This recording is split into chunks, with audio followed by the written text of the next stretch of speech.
Carpe's Corner, so happy that you're here. So take a seat, have a tea, or grab yourself a beer. Here at Carpe's Corner, we'll learn about our lives. And in between, you might decide to exercise your rights. It's Carpe's Corner. Carpe's Corner. Welcome to Carpe's Corner. Don't forget reviews. Comment, like, and subscribe is all you gotta do. Here at Carpe's Corner, please appreciate our guests. And just remember, everyone's got something on their chest. In Carpe's Corner. Carpe's Corner. In Carpe's Corner, there'll be no borders. It's Carpe's Corner. We're so glad that you are here. Now. All right. Welcome, everybody. Welcome to another episode of Carpe's Corner. I am CarpeDonktum, and my guest today is Pastor Mark Burns, and I will bring him on here right now. So say hi. How you doing? Hey, everybody. What's going on, my friend? Here we are. We are here now. Yes, sir. Yes, sir. So just to let everybody know, who is Pastor Mark Burns? Who is Pastor Mark Yeah, Burns? if you could sum him up.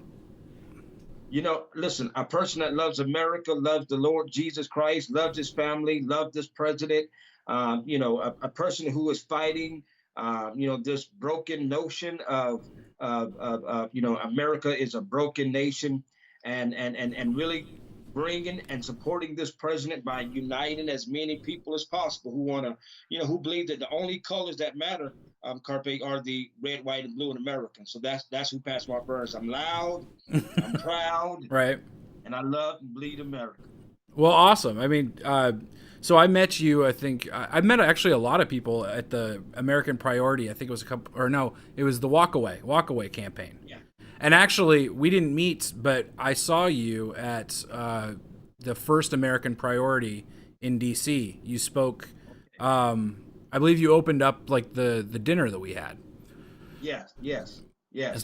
But then I actually sat down and talked with you at the Walkaway campaign, and I've been a fan since. I was happy to meet you. I couldn't believe it. I mean, listen, I've been trying to get everybody that's watching. I've been trying to get him to make me famous with something. And he needs to stick my head on something and make me go famous, because everything you touch goes viral. Everything you touch turns to gold. So listen, America, I need y'all to help me convince him to put my head on something and make me go famous. Something that makes you look good, not the opposite, right? Yeah, I gotta look good. I don't want to be smelling nobody. I don't want to be. Yeah, put you in there groping and smelling. So, I wanted to talk to you today about, clearly there's a lot of things going on in America right now. There's plenty to talk about. But where do you see yourself in this, and what are your thoughts on what is currently happening in America? Well, I really think that it's a travesty to what took place. Number one, let me just say, George Floyd is not a person I think we should be martyring, and I don't think we should be rallying or using him as a rally cry. I do agree that he should not have died. I'm sure that if these officers had proper training, then the reality of it is he shouldn't have died. In America, I think the rest of the world agrees that. But separate from the police brutality that took place in that incident, I don't think that represents all of law enforcement. This foolish notion that is springing up is a dangerous notion of defunding the police. This is something that we have to stop immediately. It is a dangerous notion for people to begin to say that. But the reality of it is, this is what I've been saying across the board, with other Black leaders in this country. And I've been leading an initiative with some of America's greatest African American leaders on the left and the right. And the issue is this: we got to quit marching over things that is not going to bring any real change to the current situation that is plaguing our people. We shouldn't be marching over George Floyd or police brutality. We should be marching over equal opportunity at the Department of Labor and Commerce. There's a deep-rooted issue. We need to be putting fathers back into the homes. We got to deal with the permanent welfare system that is hurting our families. That mothers who are forced to they will either choose, food stamps and ABC daycare vouchers and even home assistance, home living assistance, or have a baby daddy or a husband in the home. And oftentimes they will choose the welfare and not the father, because the father's present, they immediately disqualify for a lot of those programs. So we got to start tackling those things head on and start putting the father back into the home and start raising up leaders from the ground up who has a respect for the police and have respect for law enforcement, but also understand that there has to be policies put in place that we can begin to weed out bad police officers who don't deserve to wear the badge, who gives good police officers a bad name. Right, and yeah, I think that's a problem that we end up seeing quite often is just how do we keep the police force strong and weed out those people that make it weak? Because I think that's really what all it really does is makes everyone look weak when you have these examples. And with social media, it's so difficult to keep things in perspective anymore. When you see this one case that the statistics are on the side of police do a good job. Sure. But it's really hard to paint that picture when it's so easy to put up a video of this police officer making the wrong choice, or maybe they're not even making the wrong choice. It's just a badly edited video to make it look like the wrong choice. Or those are the things that we're actually fighting with. It's not something that's an easy solve. And it's a lot of things that are actually ingrained in society now with social media. And where do you see how do you think we could make policy that would actually tackle the problem of actual bad cops in the mix of all of the huge amount of good cops? Well, I really think we should put more emphasis on the mental stability of police officers who operate in law enforcement, just like you do with pilots who are flying 747s for American Airlines, or fighter jet pilots who are going to be fighting in the the United States Air Force, or the people who have a calm, cool, collective, decisive decision, who they don't allow their personal emotions to get in the middle of doing their jobs, but they're able to make clear, calm, and decisive decisions to make sure that they're serving America and Americans safely. I really think that we should be seeing more and more police officers who are getting killed in the line of duty. Let's start seeing those videos, those videos up, and blast those around the country, and begin to show what people are facing. Now, listen, we're not denouncing that especially people of color still have an uphill battle in this nation. It is still a challenge in many cases. Yes, we have broken out, but there's still a lot of challenges that we still have to face. But I think the problem is not just rooted because of the color of our skin, but it's because of the education that many of us are not receiving. And a lot of it's due to just a lack of opportunity. That's why I believe marching for George Floyd is the completely wrong thing. And to be talking about defunding the police, that is ridiculous, stupid, and dangerous. We got to get to the real root of the problem. We got to get to the real issues and really begin to help people really have an opportunity to change their lives. I mean, the reality of it is, if we put more emphasis on making sure that every police officer, law enforcement officer that's going to carry a gun and be out in public, go through strenuous training, just like pilots do. They got to have the Right. right stuff. That's what they call it, right? They got to have the right Yeah. stuff. And I think our law enforcement officers have to have the right stuff. We don't want to handcuff them. We want to make them understand that we need them. If you don't think you need the police, go to some of the third world countries right now in America, in the world. Excuse me. Go to some of those third world countries. Well, there is a third world country in America now. It's that Chaz place is now the third world country, right there in the. Some people might say it could be Seattle. Yeah. I don't know. Well, I mean, that's where we are now. The amount of craziness that we're seeing is just, it's epic proportions of craziness. The what's going on in Seattle right now. Yeah. I mean, first of all, it makes me want to laugh because the first thing that they do when they've declared themselves a sovereign nation is they go put up a wall, right?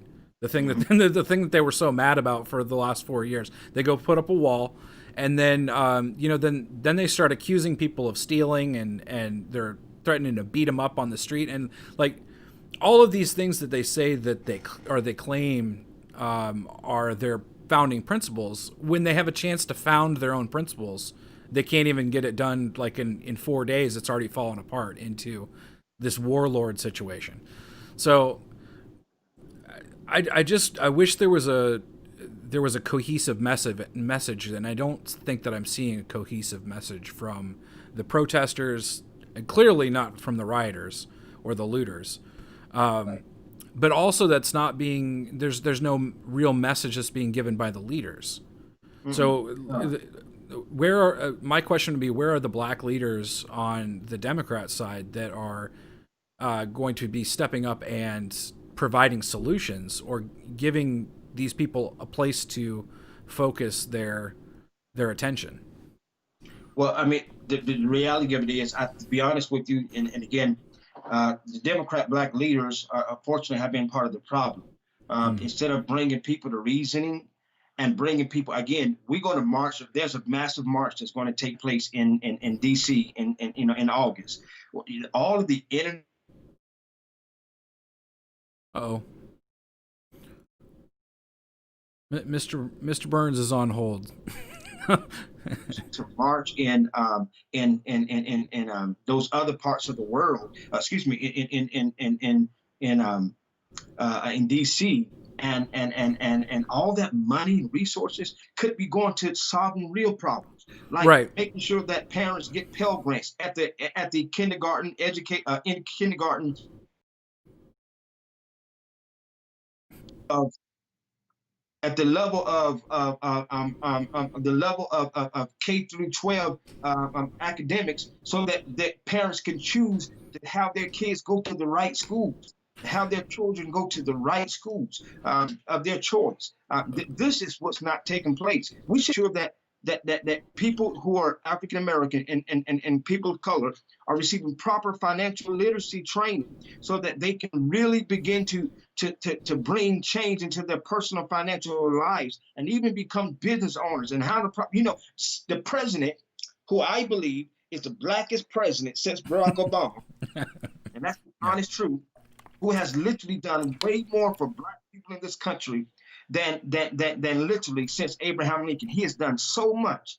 Because remember, I can go on and on about history, but the reality is Donald Trump, he signed $60 billion to go for PPP, to go towards businesses of color and minority business to help with this through the CARES Act. But a lot of black businesses aren't even being qualified because they don't have large enough payroll, and they didn't file their taxes properly, or that's a problem. We got to get to the root of that. We can't be talking about police brutality. Police brutality is a product of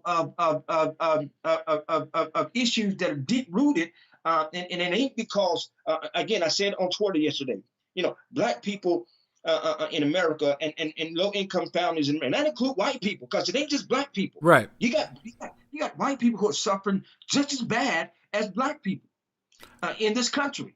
So we need to quit making it a race issue. We need to quit making it about black and white, and we need to start talking about the haves and the have-nots. And how do we have to get the haves properly, adequately educated so they can become one of the haves? That's what President Trump is trying to do. So he's not playing this race game, this race baiting mess. He's going to the core of the problem and solving the problems. But the left, you asked me the question, what are black leaders in the Democrat side doing? Listen, they don't have any solutions. Their biggest weapon is to simply protest. Right. That's their game. Protest without any idea of where the protest is leading to. Absolutely. And there isn't any. Listen to me, I've been on many of these calls and I'm screaming from the mountaintop, and I understand that when it sounds like I am self-hating my race. Okay. It sounds like that I am as I'm being called a coon or a sellout. Or an Uncle Tom, and be honest with you, if you read the book of Uncle Tom, you'd be proud to be called Uncle Tom because he was a hero. Okay, but not a lot of people haven't read. Not a lot of people have actually read it. Yeah.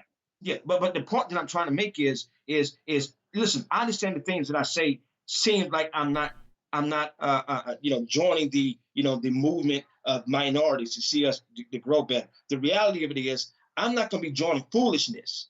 Right. I'm not going to be promoting foolishness. I'm not going to be promoting things that's not going to bring no real change. Listen, we've already marched over police brutality. We've already had 2 million-man marches. Right. We've already decried over different people who've been filmed, receiving police brutality. Nothing changes. Why? Because we keep protesting over the wrong things. There's no real direction. We got to be protesting over real change, like putting fathers back into the home. That's a big, real issue.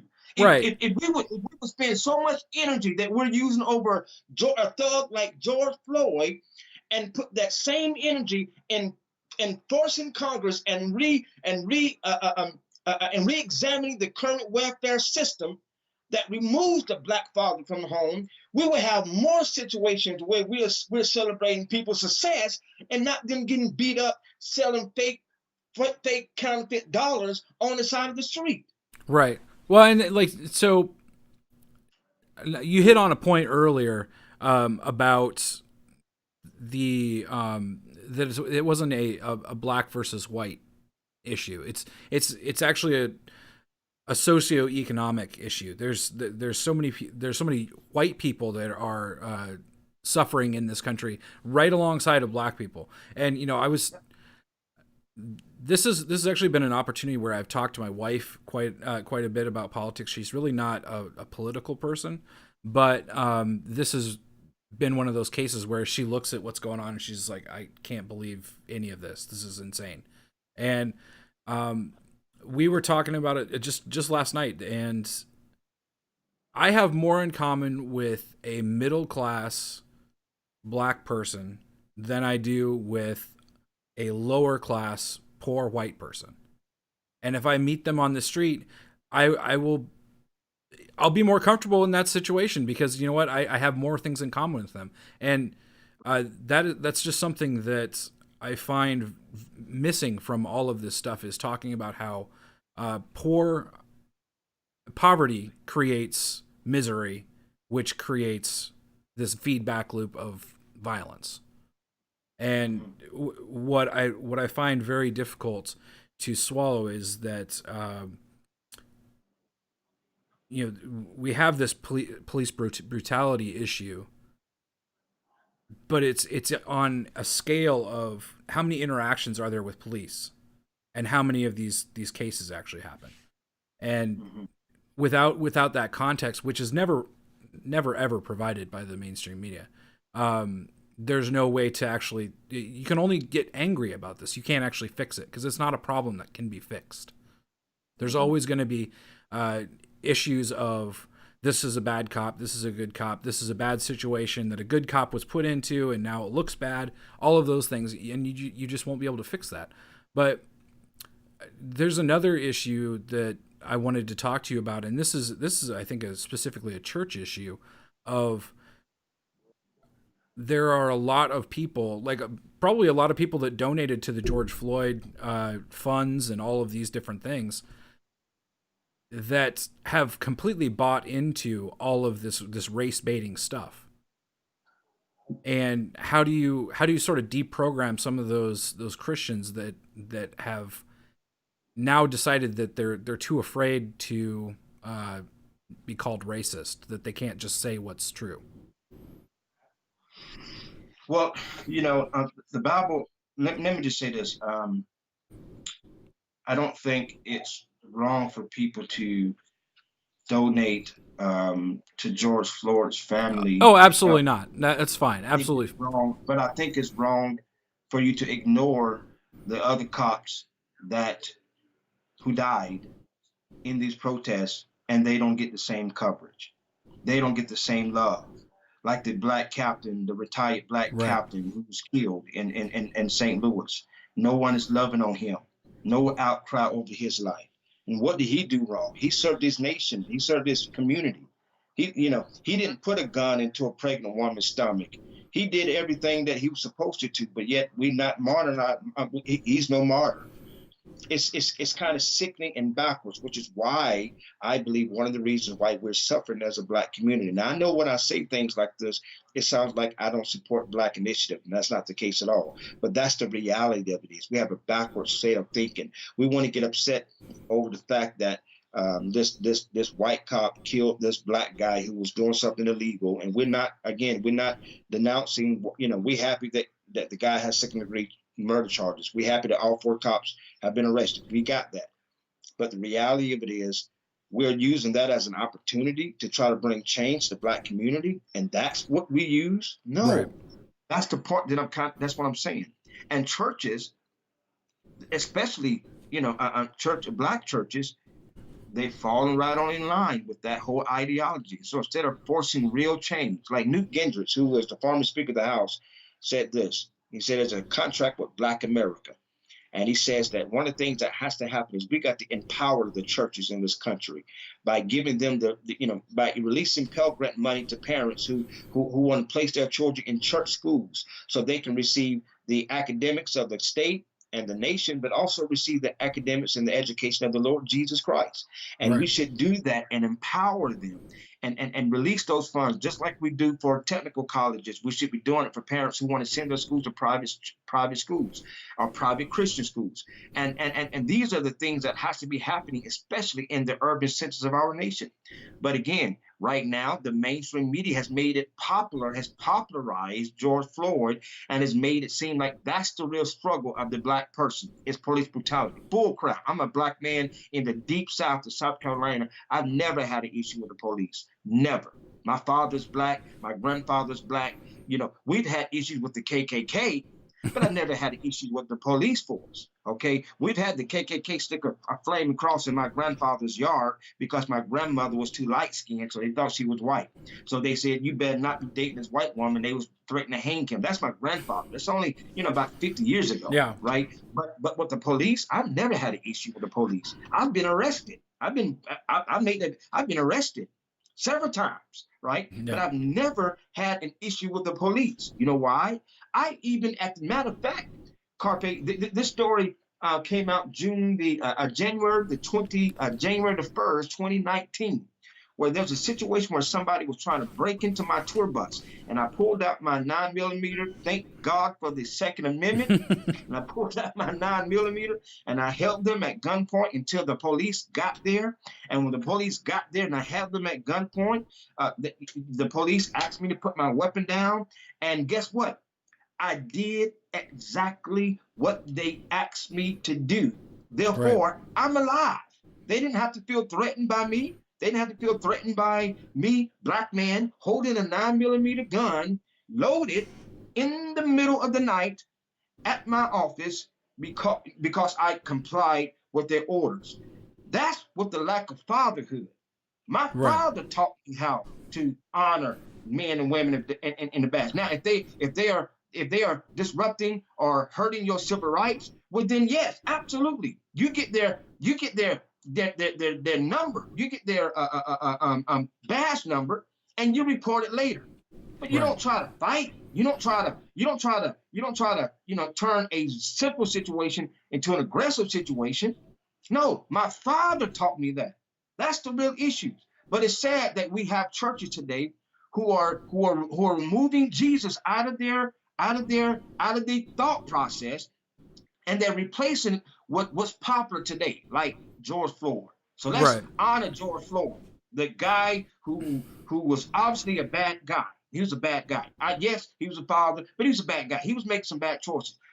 But we got to get to the root of why he was making bad choices. Are you following what I'm saying? Oh, The absolutely. root of why he was making bad choices wasn't because he was black, because he felt there was a lack of opportunities in his situation. And so that's what's got to change. And that's what we should be marching over.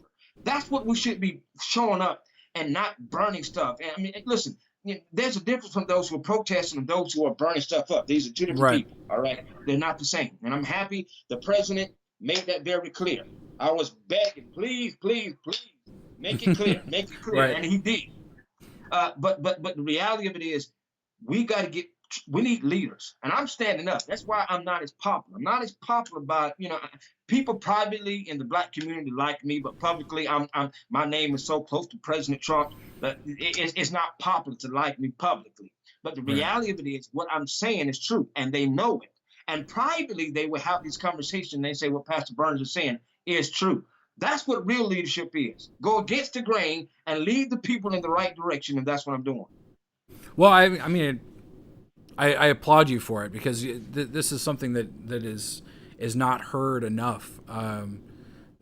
Your story there. Like, I was raised with the very same teaching of, when a police officer asks you to do something, you do it. You can debate it all you want afterwards, but when you're in the situation, if a police officer says you need to get down on the ground and put your hands behind your back, you should do that, because it's something that I think a lot of people don't always understand, is that a police officer doesn't have anywhere that they can't really retreat. They always have to go forward. So if you don't do what they say, they have to do something to make you do it. And the situation that they are in is a life or death thing. And I don't know if you saw this, but during the riots 4 years ago, one of the Black Lives Matter leaders was given the opportunity to go train with police officers, and they took him through basically a training course, and they put him in the shoes of a police officer, and he was shooting people right and left with his little gun, because somebody kind of jumps out of the shadows, and he left that experience just thinking, I had no idea that this is how tense how tense every moment of the day is for a cop.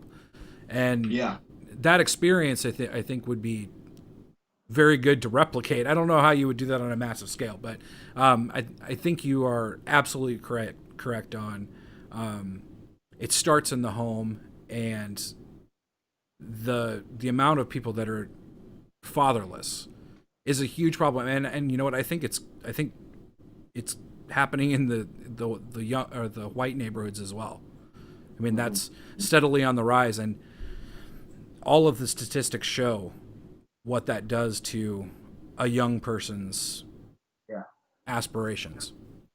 But I did want to talk to you just a little bit.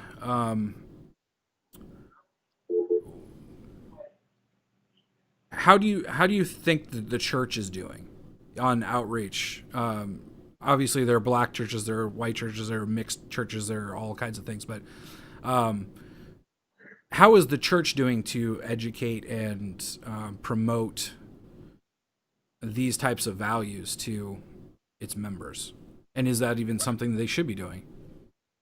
Well, I think there's something they should be doing, but they're not in large scales. And I'm not saying every church is not, okay? I'm not saying that the case, but I think in large, I think the body of Christ, the church in whole, really placates to, what's popular and what's not popular. You have white pastors who have multicultural churches, but they won't preach against abortions.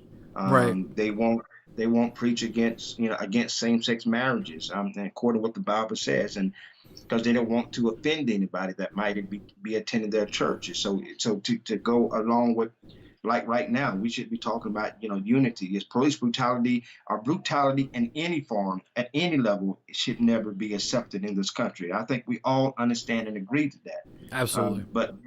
to get us all riled up over an incident that, again, we all happy this person is going to jail. We all happy, all four arrested, but to because white people right now in America, be honest with you, they're afraid to say anything. Mm-hmm. They're afraid that they don't want to be called racist. They don't want to be called, they're afraid to breathe on any black person because they don't want to, don't want nobody protesting at their businesses, and the mainstream media is feeding right into it. And I think the church leaders should be who should be the backbones of these communities should be standing up. And instead, you see them out there marching with everybody and causing and agging it on. It's simply saying, listen, let's focus on the real issue. The real issue is not George Floyd's police brutality situation. That's an isolated incident. It's a real one, and let's deal with that. But that's not what we should be rallying behind. We should be rallying behind real situations that's going to bring real changes. Redirect everybody's focus. Okay, redirect everybody's focus. I mean, the reality of it is you have white people who have also been killed at by that same maneuver that was done to George Floyd. Right. But nobody speaks about that. Nobody talks about that. Nobody cares because it was a white person killing a white person, just like there are black people killing black people. Nobody really cares. But it's until an opportunity is reversed, a white person killing a black person, now that becomes a problem. And black people rally behind that. And we are losing focus on what we need to be doing to bring real change to our communities. That's what real leadership looks like. Even in the Church of God, pastors should be leading their people, number one, to the cross, leading people to Yeshua, Jesus Christ, Messiah, leading people to the cross, letting them know that God is way beyond color and race and racism and division. Jesus is love. He is the unified body. There's Alpha and Omega, God in the beginning and the end. That's the God of Abraham, Isaac, and Jacob. That's who we worship. That's who is our God. That's who is our director. That's who is our leader. But that's not the case. Yes, God is God, but yet also we need to go and march for police brutality and not focus on real opportunities, real jobs, real changes in the home or family, bringing the fathers back into the home, getting people out of jail who need to be out of jail, giving them real opportunities, real skill sets. Not just regular broke jobs, but real jobs, real paying jobs where they can provide for their families, put down the guns, put down the drugs, and really become a real member of society. That's the message that needs to be taught, and that's what's not being taught.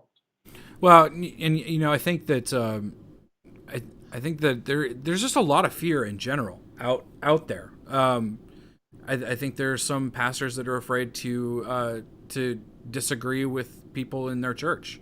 I think there are some that are too willing, overly willing to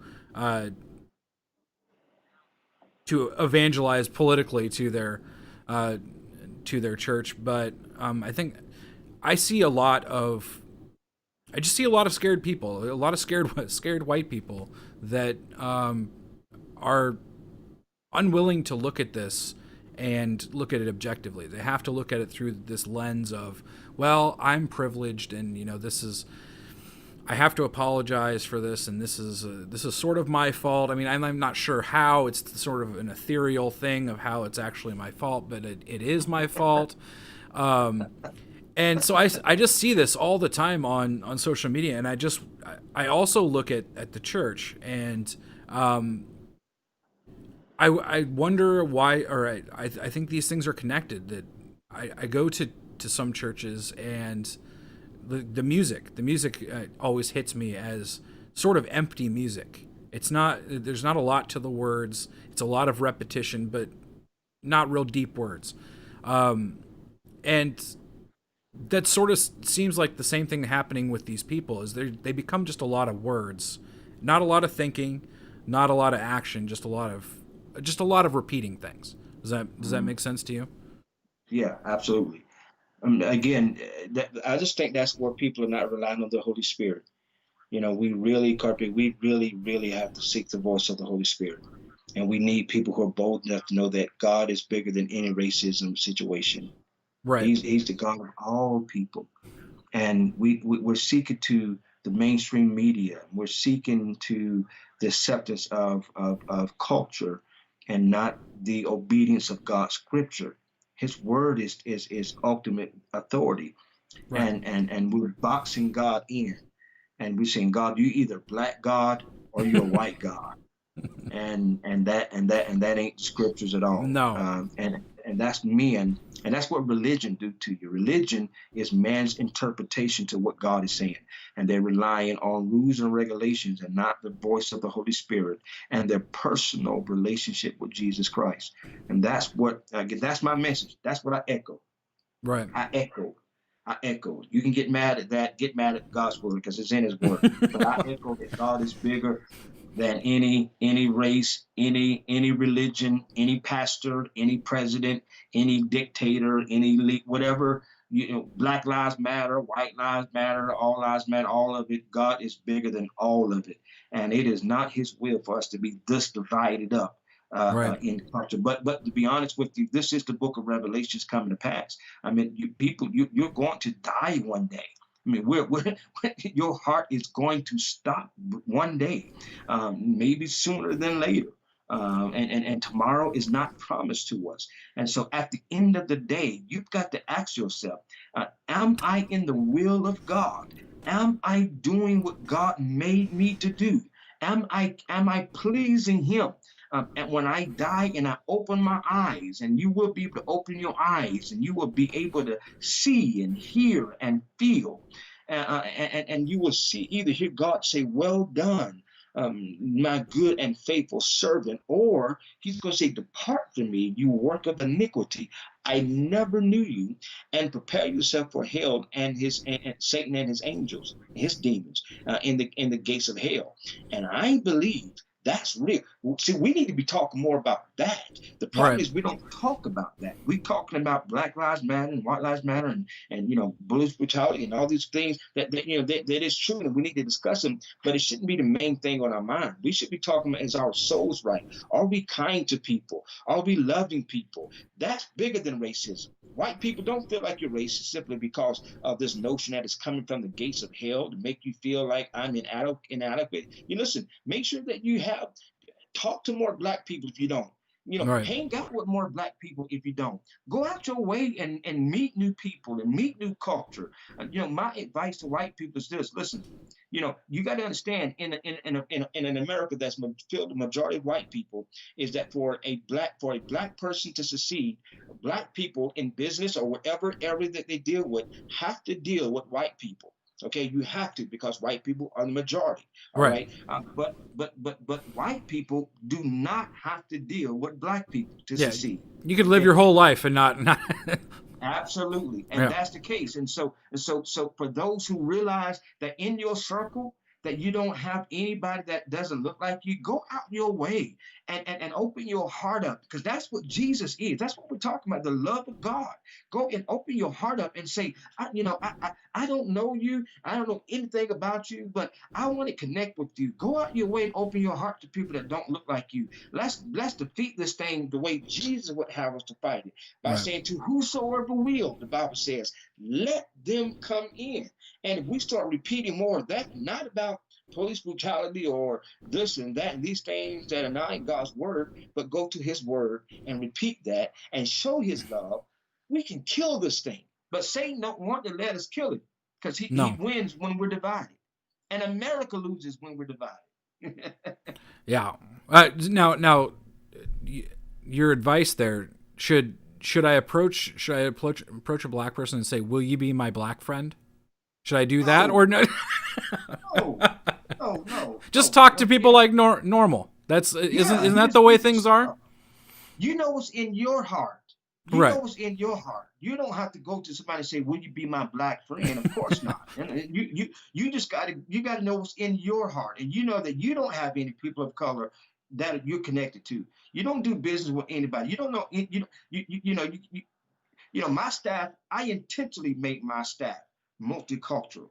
I intentionally made my church multicultural. I went after people who have color, of different races and different ethnic groups, and partnered with them to help make this mission move forward. Way before Donald Trump, way Right. before the world knew who I was. So I knew then that's because that's, I believe, what God looks like, and that's exactly what heaven's going to look like.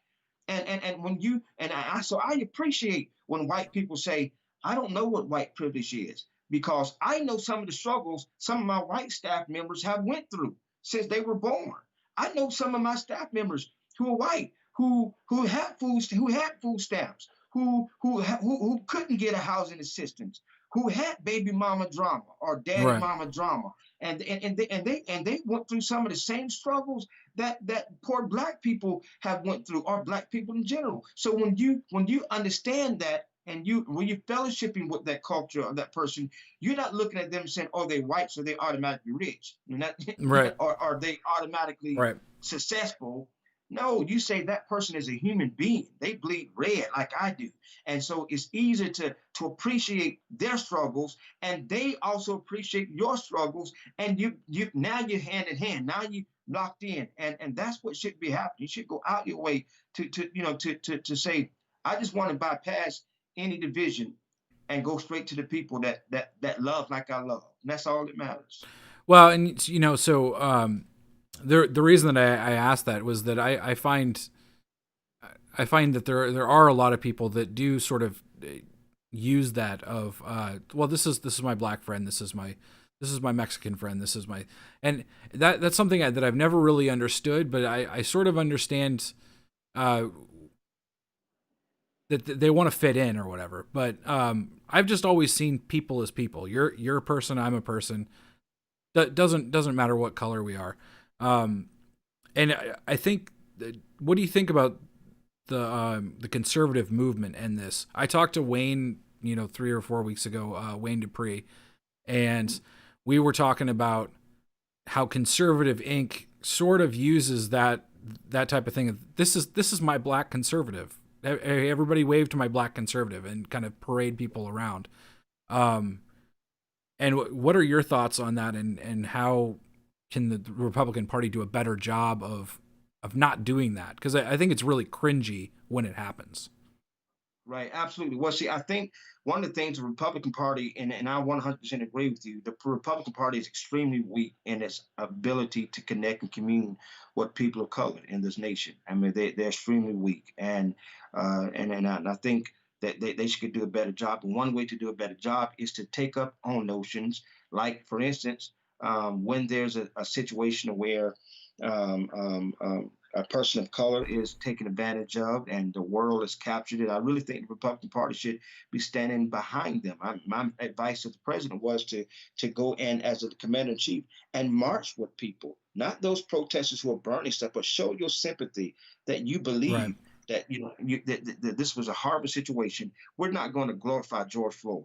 All right, it could have been anybody, because Right. I don't want to glorify George Floyd. I think that is a bad mistake. But to lock arms and to show sympathy and empathy and to say, I understand that what you're going through. I see that. I see it was a horrible situation. And then let's lock arms together. And let's not make it a black issue. Let's make this an American issue. You know why? Because no American deserves to be treated like that. No Right. American deserve to be treated like that. It doesn't matter if you're black or white. It doesn't matter if you're a man or woman or Hispanic or Asian or whatever you're. No American, no human being deserve to be treated like that. And I believe that should be the message. But Republicans, they don't really do a great job. I think that Democrats own that platform, and that's the problem. They own it. And so it's like Right. they're the only one that can speak to it. That's why Joe Biden was so bold enough to say, "You ain't black. If you don't know the difference between me and Donald Trump, like, are you serious? Are you serious? You got that enough gall to declare to you ain't black, like, for you to say that. I mean, you can trample on all those black folks that died to give us an opportunity to choose, to vote. Back in 1865 and 1866, black folks were hung in some of these small counties when they were first being able to vote in some of these small counties and these small Right. towns. You understand that? Black Republicans, they were hung by the neck because they were registering men to vote, and they would take those rabble rousers, as they called them, and the Ku Klux Klan was being formed, and those the black hands were being reformed, and they were gathering these leaders who were registering black men to vote in 1866 and 1867, and they were hanging them. So you mean to tell me I can only vote for a Democrat Right. if and I'm not black because I'm forced to vote for a Democrat? You know how stupid and racist and ignorant Uncle Crazy Joe Biden was to say that? Well, did you hear what he said yesterday? What did he Yes. say? Yeah. Yesterday, he said that George Floyd was he created it went all George Floyd went all around the world. It was even bigger than the assassination of Martin Luther King Jr.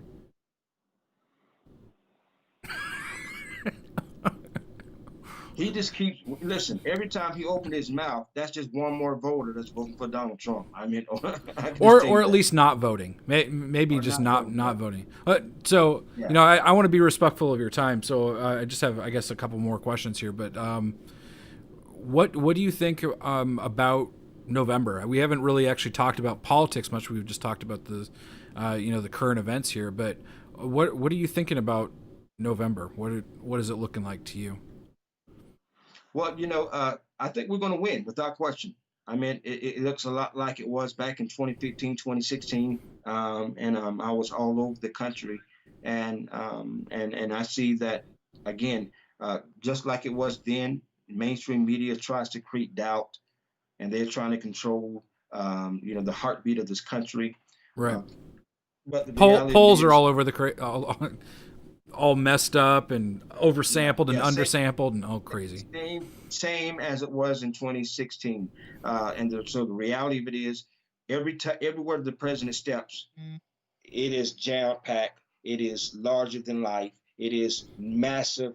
Everywhere he goes to speak, the country is showing up. They have not lost faith. They've only gained more faith. And this is the crazier the left goes, and the crazier the left and Joe Biden and all of this go. The looting, and now we're talking about defunding the police, and as crazy. This makes it even more and more and more playing into the hands of President Donald Trump, because the world, especially American voters, just see how crazy the left really is, and really unbalanced and unstable that many of them are when they start talking about defunding the police and getting rid of separating from the states, and these crazy ideals that are led by this is what happens when the left have the microphone, okay? Right. And we need to unplug the microphone and change the channel and get back to the regular broadcasting of America, of normacy. So this is really playing into the president's hand. I mean, again, once the left gets a hold of the microphone, they start saying and doing crazy things that are just so far out there that doesn't make any sense. And it scares people. That's why you've had over 1.8 million new gun owners in America. In the last 2 weeks, Right. gun sales are going through the roof. Because you think somebody who is going to buy a gun because of this craziness that the left has been promoting will vote for Joe Biden? Absolutely not. Right. Absolutely not. Yeah, So I don't November know is what going to be a they're big win. thinking. I really don't know what the Democrats are thinking when they're doing this. Just the insanity of it all is, we've had 50 years of I would say progress. 2 steps forward, 3 steps back, 2 steps forward, or well, it's the other way around. 3 steps forward, 2 steps back. But now the Democrats are wanting to take us places like having separate graduations for black people and white people, and Mm. separate this and separate that. Like they're trying to usher in this new Jim Crow that is now put in by Democrats, which is just completely insane to me. But I think on that note, I want to be respectful of your time, and I really appreciate you coming on to talk with me. And thank you very much. Where can we follow you around, and what can we see that you're doing? Pastor Mark Burns, at Pastor Mark Burns on Twitter. Everybody follow me at Pastor Mark Burns on Twitter. Like they told me in the military, if you're not following me at Pastor Mark Burns on Twitter, you're wrong. Okay, you're wrong. You got to get right. get it right. What else have you got? You're going around the country? Is that right? Speaking around the country, I'm leading a massive initiative with some of America's greatest African American leaders, Secretary Ben Carson and others, Senator Tim Scott. Those and I have been in constant communication with each other and just moving us direction to help bring this nation back together again and putting things and initiatives in place. We're setting up a meeting with the country's mayors. That's going on. And somebody asked me, what are my thoughts on President Trump and Juneteenth? I'm happy the president is celebrating Juneteenth in Tulsa. I'm happy that he's taken a place that was a massacre, and he's taking it and turning it around to a positive. I mean, this is what we have done in the Black community for so long. We've taken something that was a negative to us, like the N-word, and even though I disagree with it, of people saying it because I think it's foolish, but the culture has turned that same N-word into something else that's something positive. And so we've done that throughout the ages. And so President Trump is he's leading in the culture of the Black community. He's going to a place where there was once great financial progress, and he's saying, I am going to make sure that Black Americans have the same financial success that happened at Tulsa prior to the Tulsa massacre that took place in the 30s. And so, I mean, I applaud President Trump. I'm standing behind him 100%. But, again, for me, the messaging, if I can get these cameras to stop following me around, there's a hint, massive documentary. I can't talk about it, but you might see it pretty soon on one of your OTT platforms on your smart TVs, and I can't name which one. Okay. But it's following me around, and so some things you'll be hearing about them as they come out. All right. Do you have a website too, so we can keep track of where you're at? Absolutely. MarkBurns.org. MarkBurns.org. Follow me on Instagram, Facebook, and Twitter at Pastor Mark Burns. And listen, thank you for what you're doing. Thank you for this platform. Thank you for being a voice. And thank you for, all the powerful digital messaging that you have done to help shape this country. You are a massive, huge reason why the president is still maintaining his strong support in this country, especially in the digital world, in that digital space. And so I congratulate you for what you're doing for our country. Just as important, if not more important than things that I'm doing, is more important than the things that I'm doing and others are doing. So thank you for what you're doing for our nation. Well, I appreciate that. Thank you. I do what I can. How about that? I do what I can. And make me famous. Put my head on something and make me famous. You go through all that and then you go, just make me famous. Just do it. All right, brother. All right. Thank you. Thank you for coming on. God bless you. God bless you too. Bye-bye.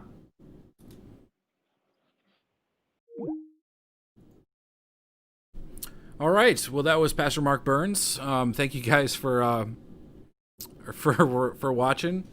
I believe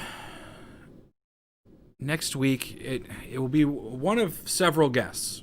I am talking to a certain person who does undercover videos. I'm talking to him, so that might happen. We'll see if that will be next week or not. I'm also talking with several other people, but thank you guys for watching. Hope you guys enjoyed it, and just so you know, when this is over, this will go up on it will go up on iTunes, it will go up on SoundCloud, and it will also go up on Spotify. So if you can't watch it live and you want to listen to it, you can go to that platform, look up Carpe's Corner, and you can download the podcast, the audio only. Thank you guys for watching, and I will see you guys later.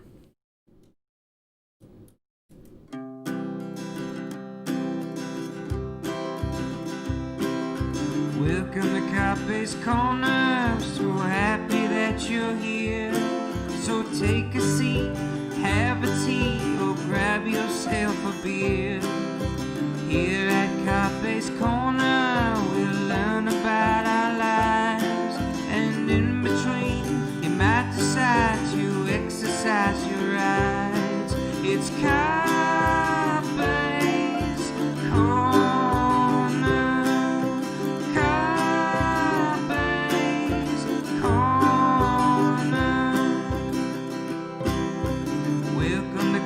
Carpe's Corner. Don't forget reviews. Comment, like, and subscribe is all you gotta do. Here at Carpe's Corner, please appreciate our guests and just remember